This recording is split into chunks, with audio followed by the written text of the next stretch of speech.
A veto override at the state capitol. The natural state now the first to ban gender-confirming treatments for transgender youth. Yeah, Arkansas lawmakers voting today despite Governor Asa Hutchinson's objections to the measure. Our Jay Burr joining us live from the state capitol with more on what happened today. Jay.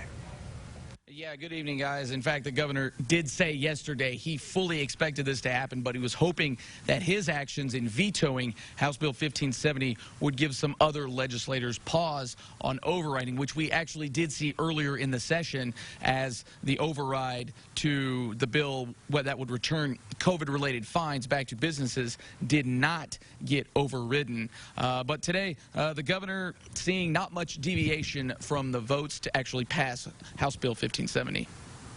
On Tuesday afternoon, Representative Robin Lundstrom, who is the main sponsor of House Bill 1570, brought forth a motion to override the governor's veto. She maintained this was a bill aimed to protect the health of children. This is an FDA not approved procedure.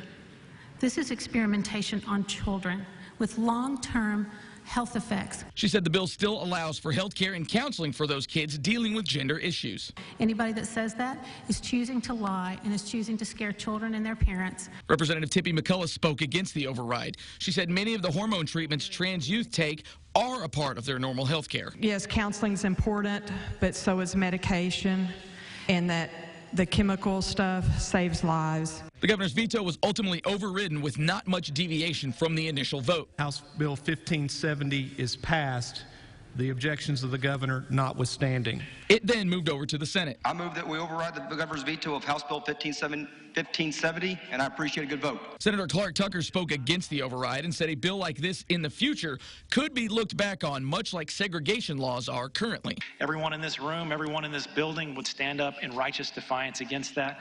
Absolutely, because that is obvious to us today in 2021. Tucker said in the past, powerful people threw their weight around for a cause that is now looked on as wrong. HB 1570 is what generations will see from them. And so what I see, this bill is the most powerful, again, bullying the most vulnerable people in our state. The vote in the Senate fell down party lines by a 25-8 vote. The governor's veto is overridden. The bill's passed. Now, there was not an emergency clause with this bill, so it does not go into effect immediately. It will actually take effect 90 days after the General Assembly recesses for this session. That is scheduled to happen April 30th. Live from the state capitol, Jay Burr, Fox 16 News.